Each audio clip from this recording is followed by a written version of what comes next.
Mesdames et messieurs, nous avons commencé encore une émission du spectacle de la foi. Comme toute la semaine, je suis présent avec vous, spectateurs. Je suis David Sorès, pour ceux qui ne le savent pas, c'est un plaisir. Et maintenant, nous allons mettre une émission de plus. Le thème d'aujourd'hui, beaucoup oublient d'aller à la véritable source. Qu'est-ce que cela? Très souvent, nous recherchons la réponse de diverses formes. Auprès de la médecine, avec des amis, des choses auxquelles nous croyons. Parce qu'ils nous ont dit que ces choses fonctionnent, qu'elles peuvent nous aider. Mais la véritable aide vient de celui qui a créé le ciel et la terre.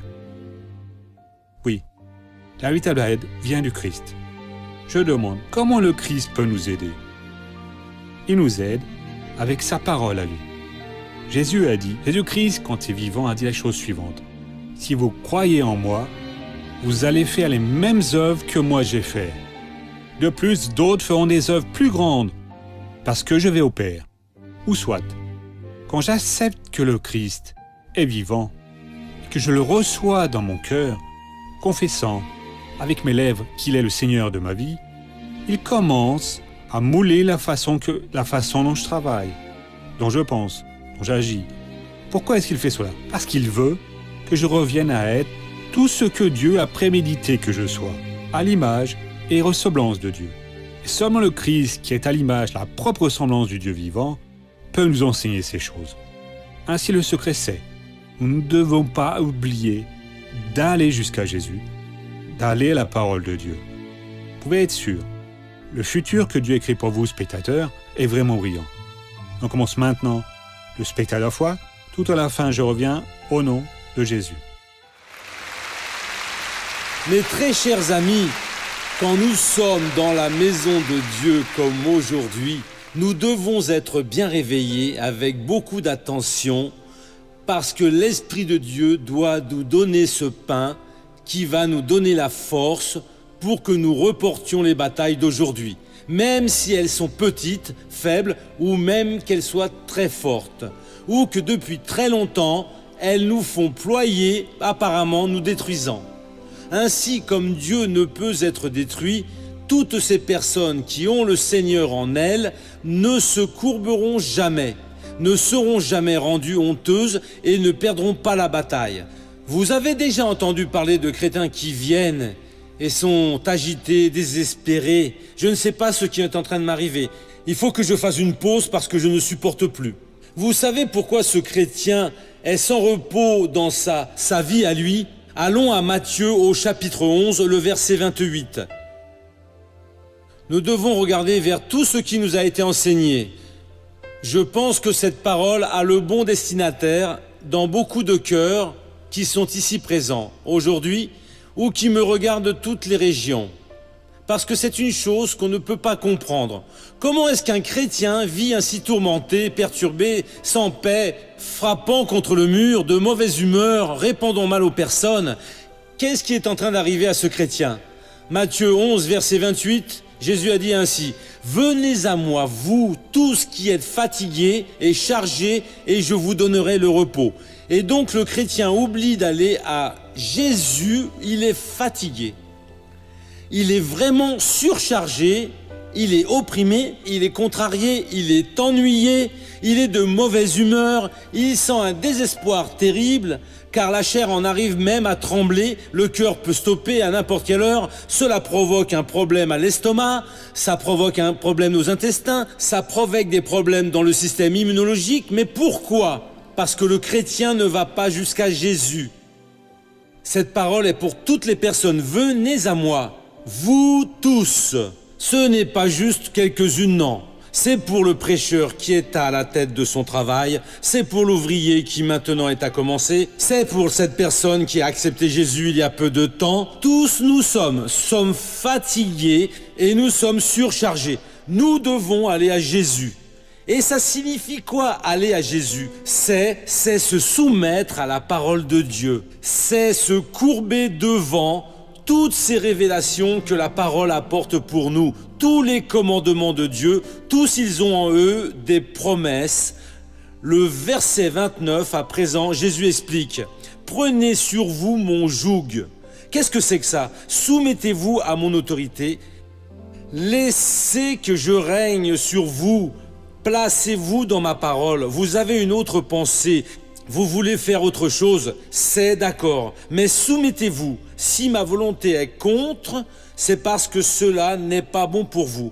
Ce n'est pas un conflit de volonté. Dieu veut et vous voulez, non. Dieu veut le meilleur pour nous. Et donc, nous devons voir ce que Dieu est en train de mettre sur ce joug. Le comment il est en train de me convaincre que c'est mauvais. Ou il est en train de me convaincre que cela est bon. Ce qu'il est en train de stimuler dans mon cœur en ouvrant mes yeux, me déposant ainsi, en me poussant à faire. Prenez sur vous mon joug. Soumettez-vous à ma volonté. Prenez sur vous mon joug et laissez-vous instruire par moi. Celui qui ne prend pas le joug et n'apprend pas de Jésus n'aura pas ensuite une bénédiction. Et il dit, car je suis doux et humble de cœur. Et donc comprenez une chose, si ce que vous êtes en train de vivre est une chose assez âpre, c'est une chose qui est en train de vous blesser. C'est une chose ainsi qui vient pour vous forcer, ce n'est pas de Jésus. Car il est doux et humble de cœur. Il parle très gentiment. Vous sentez alors dans la profondeur de votre être que vous devez laisser le péché ou que vous devez faire quelque chose pour Dieu. Donc ce n'est pas une chose faite avec des cris, des coups de pied comme une personne qui oblige, comme une chose qui continue à donner une attention terrible. Non, il est doux et humble de cœur. Prenez sur vous mon joug et apprenez de moi. Celui qui apprend de la religion apprend de l'homme. Il apprend de travers. Il reste avec une tension terrible et si vous êtes sous tension, vous allez à Jésus car il vous soulage. À présent, quand c'est de Jésus, tout est fait avec amour. Vous sentez au fond de votre être, mon attitude n'a pas été bonne. Ma décision n'a pas été correcte. Je n'aurais pas pu répondre de cette façon. Je n'aurais pas dû proposer tout cela. Je n'aurais pas dû discuter de cela. Je n'aurais pas dû accepter cette chose dans mon corps. J'ai fait ce qu'il ne fallait pas. Vous sentez au fond de votre cœur. Dieu n'emploie pas le haut-parleur du ciel et ni il crie dans votre oreille et vous êtes plein de désespoir. Et laissez-vous instruire par moi car je suis doux et humble de cœur et vous trouverez le repos. Et donc dans cette déclaration c'est écrit, il soulage quand vous prenez le joug, quand vous vous soumettez, quand vous êtes avec lui, quand vous répondez à la voix douce et gentille du Saint-Esprit, il est doux et humble de cœur.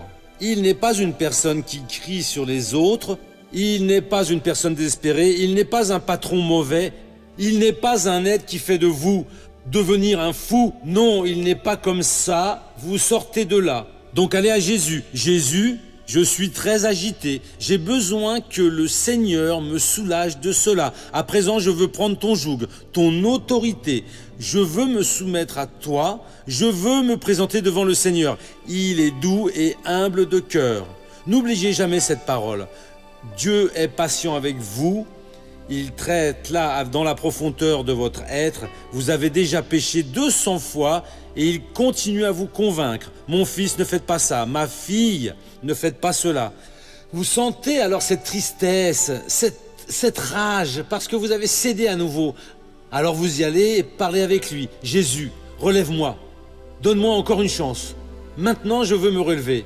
Et il a dit que si vous faites cela, vous allez trouver le repos pour votre âme. Vous n'allez pas trouver la perturbation. Non, Dieu est en train de me châtier parce que j'ai commis une faute et j'ai chuté, je n'ai pas obéi. Non, vous allez trouver le repos. Il veut, avec cette paix, vous remettre sur le bon chemin. Le problème, très souvent, c'est que nous voulons imiter ce qu'enseignent les religions à leurs adeptes. Ça n'a rien à voir avec la parole de Dieu. La parole de Dieu n'a besoin d'aucune aide, d'aucune religion. Les hommes inventent certains codes de comportement, parfois même avec de bonnes intentions, pour pouvoir aider les personnes, pour pouvoir maintenir une société. Il le faut, mais oubliez donc tout cela. Nous avons quelque chose de mieux. Donc nous sommes orientés à nous soumettre à la volonté du Seigneur et il dit, ouvrez les yeux, je suis doux et humble de cœur. Je ne suis pas un dictateur, je ne suis pas avec un fouet à la main, je ne suis pas avec une fourberie dans la main, non, je suis avec une parole amie. Je vais toucher dans votre esprit, là au fond de votre être. Vous allez sentir cette direction, comme est-ce que je veux que vous agissiez. Et en faisant cela, vous allez trouver le repos pour votre âme. Quand nous nous soumettons à Dieu, mon frère, il y a un changement complet. Et quand nous ne nous soumettons pas, nous sommes en train de faire ce que nous pensons qui est correct. C'est dans Isaïe chapitre 55, les versets 8 et 9. Le Saint-Esprit dit ici, « Car mes pensées ne sont pas vos pensées. » Et donc ce n'est pas ce que votre cerveau pense que vous devez faire. C'est ce que votre cœur ressent. C'est dedans qu'il parle. On est dans l'œuvre de Dieu et commence à penser « je vais faire cela car je veux faire plaisir à Dieu ». Non. Vous, en lisant la parole, en écoutant le prêche, votre cœur va s'illuminer. Et alors oui, vous prenez les décisions bonnes. Et il s'illumine toujours, n'oubliez jamais qu'il est doux et humble de cœur. Et donc, tout ce que vous pensez, je vais faire, ce n'est pas ce que Dieu désire pour vous. Car mes pensées ne sont pas vos pensées. Nous avons une manière de penser pour pouvoir améliorer la chose à faire. Non, non. Je vais prier, je vais mettre cela devant Dieu et je vais attendre dans le Seigneur. Plus tôt ou plus tard, la parole vous est révélée et rendue vivante pour vous. Et si c'est fait, ne perdez pas. Dieu l'a déjà dit, n'a pas besoin de le redire. Ainsi, vous avez déjà compris ce que Dieu veut par la parole. Tout ce que vous pensez n'est pas tout ce qu'il veut que vous pensez. Ce que Dieu est en train de penser, il le révèle à votre cœur. Car mes pensées ne sont pas vos pensées, vos voix ne sont pas mes voix, dit le Seigneur. L'homme a l'habitude d'être malin. Il passe devant tout le monde, il pressionne ici, il pressionne là, pour pouvoir rester avec le meilleur, la plus grosse part du gâteau. Ce n'est pas ainsi que Dieu fait. Dieu nous parle par la parole de Dieu, il n'a nullement besoin de notre malice. Autant le ciel est élevé au-dessus de la terre, autant mes voix sont élevées au-dessus de vos voix et mes pensées au-dessus de vos pensées. Donc, que va-t-on faire? On va laisser la parole nous diriger. Il dirige d'une manière douce et humble. C'est sa manière à lui, son cœur à lui est ainsi. Jamais avec un fouet, jamais avec un bâton, jamais avec des coups. Mon Dieu m'a obligé à faire, il n'a pas obligé. Dieu vous révèle, il va là au fond de votre cœur, cela c'est le commandement le plus puissant qu'il est. Ensuite vient cette direction qui vient par la prêche, par la parole, la lecture, la méditation de la parole. Cela a tout le pouvoir de Dieu pour faire la grande révolution dans votre vie. Mais il ne crie pas, il n'emploie pas de fouet, il ne reste pas à vous enfoncer un bâton, vous transperçant comme l'on fait parfois avec le bétail. Vous êtes une personne qui sent cela au fond de votre esprit. Il est doux et humble de cœur. Mais cela ici a le pouvoir de faire tous les changements. Celui qui vient en criant, en parlant fort, vous poussant, ce n'est pas ce que Dieu veut pour vous. Ce n'est pas de Dieu et ce ne va pas fonctionner. Quand nous tous prenons le joug du Seigneur, nous faisons exactement comme Jésus faisait. Là, aux Hébreux, au chapitre 5, le verset 8, « Tout fils qu'il était, il a appris l'obéissance parce qu'il a souffert. » Celui qui est pressé dit, en effet missionnaire, il a souffert. Quand est-ce qu'il est écrit que Jésus a alors été fouetté par Dieu, que le Seigneur Jésus a été poussé par le Seigneur Dieu, que Dieu lui a crié dessus? Jamais. Là, au fond de son esprit, Dieu montrait tout ce qu'il devait faire pour parvenir à faire la volonté du Seigneur. Il est venu comme homme, il se soumettait et alors Dieu l'utilisait. Je vous parle, vous qui êtes agités, pensant que c'est Dieu qui est en train de faire cela. Vous avez même été inconvenant avec quelques personnes. Vous n'avez pas la paix. Vous n'êtes pas sous le joug de Jésus. Il y a des personnes qui sont des ouvriers de Dieu, membres de l'Église, dans un état nerveux terrible. C'est Dieu qui me provoque cela. Non, il est humble et doux de cœur. Et lorsque vous apprenez cela, vous allez trouver le repos. Et pour ces choses que vous êtes en train de souffrir, que vous êtes en train d'affronter, pour ces luttes que Dieu a permis, vous allez faire comme Jésus a fait. Il a bien appris qu'il était le Fils, il a appris par l'obéissance. Donc, ce n'est pas par les coups de fouet qu'il a reçus, non. Dieu lui a fait passer des crises et il a obéi aux directions de Dieu. Il n'a pas fait ce qui était dans ses pensées à lui, mais il a fait ce que le Père a déposé dans son cœur, et alors il a obtenu le succès. Il a passé la matière, il a passé l'épreuve, il en est sorti victorieux. Aujourd'hui, vous êtes agité, les choses sont bien difficiles pour vous. Je vais prendre le joug de Jésus. Je vais faire une pause, je vais prier, déposer tout cela devant le Seigneur, il va parler à mon cœur. S'il avait besoin de crier, de donner des coups de pied, et si vous êtes en train de faire cela, cessez. Ce n'est pas un esprit chrétien, c'est votre esprit qui ne parvient pas à faire la volonté de Dieu. Et vous savez quand il va le faire? Jamais. Vous devez transformer votre esprit par la rénovation de votre compréhension. Comment je vais faire ça? En prenant le joug de Jésus, en apprenant à être dirigé par lui. Et quand vient la direction, quand est-ce qu'il parle? Quand la parole est prêchée. Comme cela s'est maintenant produit pour beaucoup de gens qui étaient agités pensant que c'est Dieu en obéissant. Vous rencontrez le repos pour votre âme quand vous prenez le joug. Mais il a laissé cela bien clair. Je suis doux et humble de cœur. Je ne suis pas méchant, non. Je ne donne pas de coups de fouet à personne, non. Je suis ici pour vous aider. Dieu est ici pour vous aider. Il est de votre côté et il va faire de vous une bénédiction. Allons au feuilleton de la vie réelle.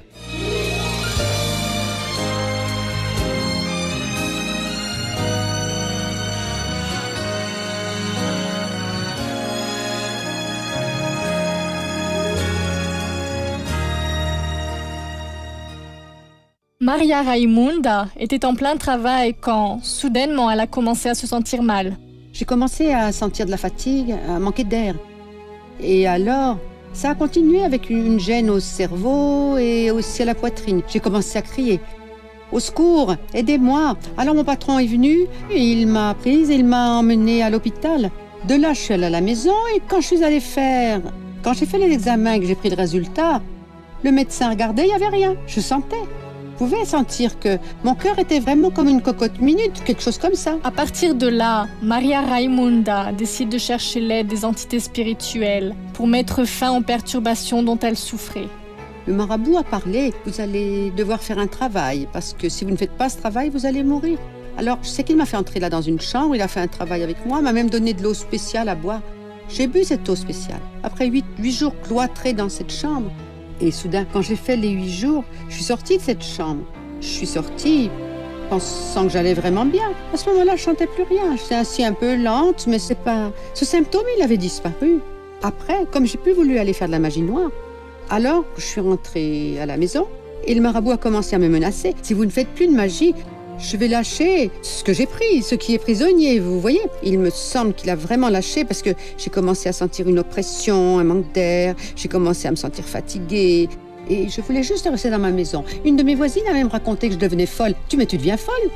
Normalement, elle était une personne souvent triste, très abattue, mais au-delà des problèmes mentaux, elle avait aussi des problèmes spirituels et physiques aussi. Elle était une personne très faible, son cœur battait vraiment fort. Les allées et venues de l'hôpital sont devenues constantes pour Maria Raimunda, qui avait la sensation qu'elle pouvait mourir à n'importe quel moment. Quand je suis rentrée chez moi, je me suis allongée et j'ai attendu que la mort arrive, vous voyez. Alors, en parlant ainsi avec ma fille, tu vois, Cynthia, prends ce drap neuf que j'ai à la maison et donne-le à Antonia. Et cette batterie de casserole, donne-le à Marie. Et pour mon fils, donne-le à ma belle-mère. Quand je suis revenue à mon lit, au lit de ma fille, Je me suis allongée et j'ai pleuré. Mon Dieu, mais je sais que je vais mourir. Mais je ne veux pas mourir, que j'ai un enfant à élever. J'ai commencé à penser à ma maison, j'ai commencé à penser à mes choses. Et Sœur Raymonde m'a appelée pour... Vous voyez Raymonde, je vais vous emmener à l'église de la Grâce. Ici, dans notre quartier, c'est le pasteur Éloi. C'est lui qui est là et c'est lui qui prêche. On est arrivé, le pasteur Éloi m'a regardé, il a dit ainsi, je sais déjà ce qui était en train de se passer. Et Raymonde a dit, vous voyez pasteur, c'est un cas de vie ou de mort. Et le pasteur m'a emmené tout de suite dans le salon et il a appelé les ouvriers. Et alors je me suis senti mon corps immobile et un esprit qui sortait de moi. Puis le pasteur Éloi est venu, il a fait une prière et tout ça. Et il m'a demandé si je voulais accepter Jésus. Alors j'ai dit oui, je veux accepter Jésus. Elle a dormi là avec moi, vous voyez, elle a passé quelques nuits là avec moi, à la maison. Et nous nous réveillons le matin, voire même au milieu de la nuit, et nous commencions à combattre les forces spirituelles du mal. Des esprits oppresseurs existaient dans sa vie à elle. Et alors moi, je lui prêchais la parole, je lui parlais de Jésus. Et ainsi, nous avons lutté pendant 2 mois. Et allant à l'église, Dieu a donné la conquête, il a donné la victoire. Tous les symptômes ont disparu. Et je ne supportais même plus de travailler. Je travaillais plus. Je travaille à nouveau. Les gens qui me voient dans la rue, ils voient la différence dans ma vie, le changement. Je fais l'œuvre du Seigneur et je suis dans la chorale. Aujourd'hui, elle est une personne vraiment heureuse. Et elle aime beaucoup aller à l'église pour louer le Seigneur. Aujourd'hui, je me sens très bien, grâce à Dieu. Jésus m'a rendu ma vie. Oui, gloire à Dieu. Celle-là ici était vraiment décidée à mourir. Je pense que la mort est là. Donne ce linge pour elle, donc cette casserole à l'autre. Mais Jésus a dit, je suis venu pour que vous ayez la vie et la vie en abondance. Voyez la différence. À présent, mon frère, cette parole d'aujourd'hui, ne l'oubliez jamais plus. Je ne sais pas ce que Dieu a dit à votre cœur. Peut-être que vous pensiez que votre problème était un démon qui ne vous laissait pas. C'était une maladie et votre problème, c'est se soumettre au joug de Jésus. De prendre ce joug, d'être en bas de celui qui est l'autorité, qui est doux et humble de cœur. Et donc fermez vos yeux. Père, je te remercie pour cette parole. Je te remercie pour ce que le Seigneur nous a donné. Et je crois, ô Père, que le Seigneur nous a ouvert notre compréhension pour que nous vivions bien mieux. Et je dis que j'en ai la pleine certitude. Et donc maintenant, Père, aide-nous à ôter ces pensées de l'homme, à ôter nos pensées qui ne sont pas les tiennes, à sortir de nos chemins qui ne sont pas les tiens, pour que nous suivions tes chemins et que nous obéissions à ta révélation. Et nous verrons que c'est infiniment mieux pour nous. Et cela va alors nous donner le repos dont notre âme a besoin. Et ça va se refléter dans notre corps qui est couvert de blessures, qui est replet de problèmes, qui est replet des nécessités. Oh mon Dieu, depuis le haut de la tête jusqu'à la plante des pieds, entoure cette personne à présent, manifestant ton grand pouvoir et détruisant complètement toute force maligne, relevant cet homme d'affaires, ô Dieu, qui est maintenant en train de dire « Qu'est-ce que je fais ?» Et il sait déjà quelle est la décision à prendre. Père, ce jeune étudiant qui était sur le point de faire une folie, mais qui maintenant a compris, cela n'était pas la voie de Dieu. C'était un coup de fouet, c'était un coup de massue, c'était le bâton qui était en train de me blesser, de me bousculer. Et l'agneau de Dieu est doux et humble de cœur. Père, quelle bonne parole que le Seigneur a donnée à cette femme aujourd'hui. Elle qui était désespérée, décidée à abandonner sa maison, pensant que cela c'était ta voie. Pour ce prêcheur, ô Dieu, qui était mauvais avec les personnes, pensant qu'il devait rester avec cette mine d'homme en colère. Non, il doit rester avec cette douceur d'un agneau, d'un ami du pasteur, qui prend la brebis égarée, la tenant dans ses bras, il lui fait des caresses, il soigne les blessures, l'alimente, la protège. Jamais il n'emploie de fouet. Et si, oh mon Dieu, avec sagesse, il remet la brebis sur le chemin correct. Oh mon Dieu, merci beaucoup maintenant. Merci parce que ces personnes ne sont jamais plus les mêmes. Elles vont à partir d'aujourd'hui marcher vers le nord que le Seigneur leur a donné. Tu es si doux, tu es humble de cœur. Oh mon Dieu, en toi, elles trouvent le repos En toi, ô mon Dieu, elle rencontre la paix, elle trouve le soulagement. Père, Père, à présent, je vais utiliser l'autorité. Au nom de Jésus-Christ, j'attache tout ce mal, cet esprit qui trompe, cet esprit religieux menteur qui était en train de détruire cette personne, qui était en train de faire que cette personne soit bouleversée, se fâchant avec son mari, se fâchant avec son épouse, se fâchant avec son patron, se fâchant avec l'employé, se fâchant avec le frère, se disputant avec la sœur. Mais à présent, Dieu, la paix est venue, la vérité a brillé, et je redis à vous, force maligne, sortez de cette vie, allez-vous-en pour ne plus jamais revenir, au nom de Jésus-Christ. Bien, nous revenons. Et maintenant, qu'est-ce que vous allez faire? Vous avez reçu la prière de la foi et entendu la bonne parole. Vous avez vu l'histoire de cette personne qui a été libérée des esprits, oui. Et maintenant, je vous demande, si cette personne était libérée d'une chose qui l'opprimait, Dieu ne peut-il pas vous libérer de vos doutes? Dieu ne peut-il pas vous libérer de votre infirmité? Voyez, en vérité, cette infirmité n'est pas la vôtre. Elle appartient à votre ennemi. Un ennemi qui, en fait, Dieu a déjà vaincu. Donc vous devez vous assumer aujourd'hui, vous relever, déclarant, commençant à proclamer que la victoire est la vôtre au nom du Seigneur Jésus-Christ. La victoire sur la peur, la victoire de votre espérance. Beaucoup sentent de la peur encore en ce jour d'aujourd'hui. Pendant qu'ils laissent la peur les dominer, ce sont les personnes qui sont vaincues. Vous n'avez pas besoin de craindre, parce que le Christ est avec vous. Vous pouvez honorer tout ce qu'il a déclaré. Et s'il vous appelle aujourd'hui pour être un membre qui parraine, pour aider cette émission à se maintenir à l'antenne sur cette télévision, peut-être que vous regardez et que vous l'appréciez, et cette émission a un coût. Et pour cela, elle est payée. Avec l'amour des personnes qu'elles sentent dans leur cœur. La mission de Dieu n'est pas achetée, elle est bien gratuite. Et Dieu convoque un groupe de personnes, lesquelles nous appelons le membre qui parraine, pour maintenir cette émission à l'écran. Et si vous, monsieur, ou vous, madame, êtes l'un d'eux, appelez maintenant ce numéro. Maintenant, en ce moment, appelez, parlez qu'une de nos standardistes et dites « Voyez, je veux réellement devenir un parrain du spectacle de la foi. » Et vous allez recevoir les instructions, comment vous devez agir, et pouvez en être sûr.